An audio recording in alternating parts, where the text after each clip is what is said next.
Kali di Kompas Petang, Saudara, Wakil Ketua DPR Sufmi Dasko Ahmad menanggapi kritikan mantan Wakil Menteri Luar Negeri Dino Patijalal terkait perjalanan dinas luar negeri Presiden Prabowo.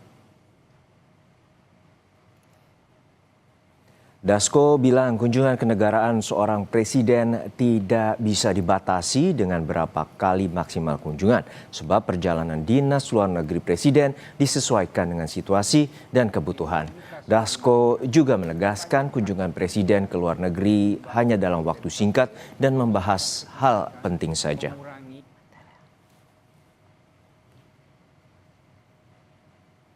Frekuensi, saya pikir sesuai dengan kebutuhan dan situasi pada saat ini, baik kemudian dinamika di dalam negeri dan apalagi di luar negeri yang sangat mempengaruhi dinamika di dalam negeri, juga mempunyai strategi-strategi yang tentunya tidak bisa dibatasi dengan jadwal harus sekian kali, karena itu dinamis. Dan kalau kita lihat kepergian presiden ke luar negeri itu juga dalam waktu yang singkat-singkat, seperlunya aja, kemudian membahas yang perlu-perlu, kemudian kembali. Dan kalau kemudian dadakan itu biasanya memang karena situasi yang memang harus membuat presiden juga harus sesegera berangkat. Mantan Gubernur DKI Jakarta Anies Baswedan membela mantan Wakil Menteri Luar Negeri Dino Patijalal yang mengkritik soal perjalanan dinas ke luar negeri Presiden. Melalui akun X, Anies memuji rekam jejak Dino Patijalal yang sejak dari muda memiliki karir gemilang di dunia diplomasi internasional hingga menjabat sebagai Duta Besar Republik Indonesia untuk Amerika Serikat dan Wakil Menteri Luar Negeri di era Presiden SBY. Dino kini juga adalah pendiri Komunitas Kebijakan Luar Negeri yakni FPCI.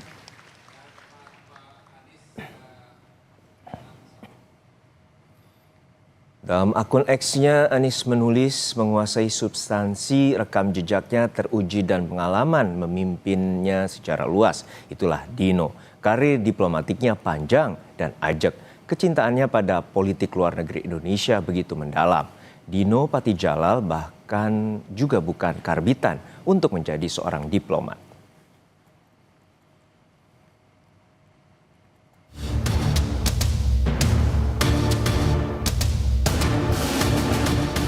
Sorotan soal kunjungan Presiden Prabowo Subianto ke luar negeri masih berlangsung.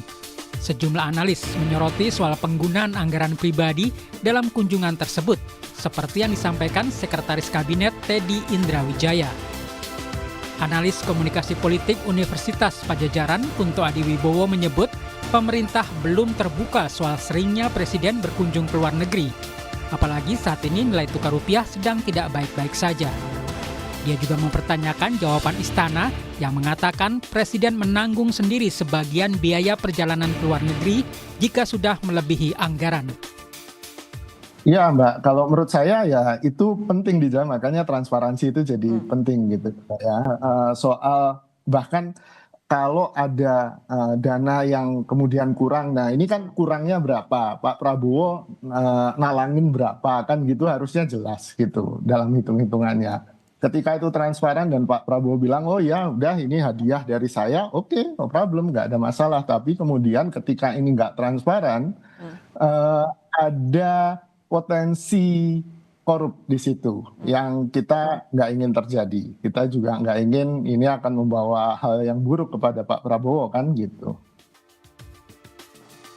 Juru bicara Partai Gerindra, Bahtera Banong menegaskan kunjungan kerja ke luar negeri presiden merupakan tugas negara yang sangat penting untuk memperkuat diplomasi dan membuka peluang investasi. Yang meminta publik tidak hanya melihat frekuensinya, melainkan dampak positifnya bagi Indonesia.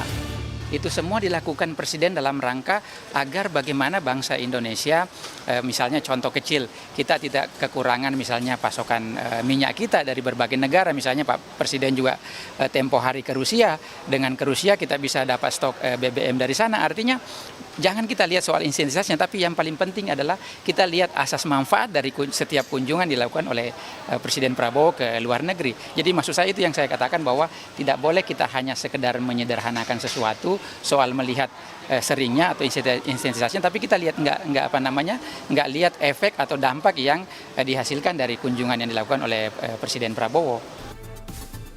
Sejak dilantik sebagai presiden pada Oktober 2024 lalu, Presiden Prabowo telah melakukan kunjungan kerja ke luar negeri sebanyak 53 kali. Istana mengatakan salah satu hasil yang diperoleh dari kunjungan diantaranya Indonesia masuk BRICS, sehingga persoalan stok BBM di tengah krisis energi akibat konflik Amerika Serikat-Iran bisa diminimalisir. Tim Liputan Kompas TV. Kita ke informasi lain, Saudara. 4 terdakwa kasus penyiraman air keras terhadap aktivis Kontras Andri Yunus dituntut 2 tahun 6 bulan penjara oleh Auditor Militer 208 Jakarta.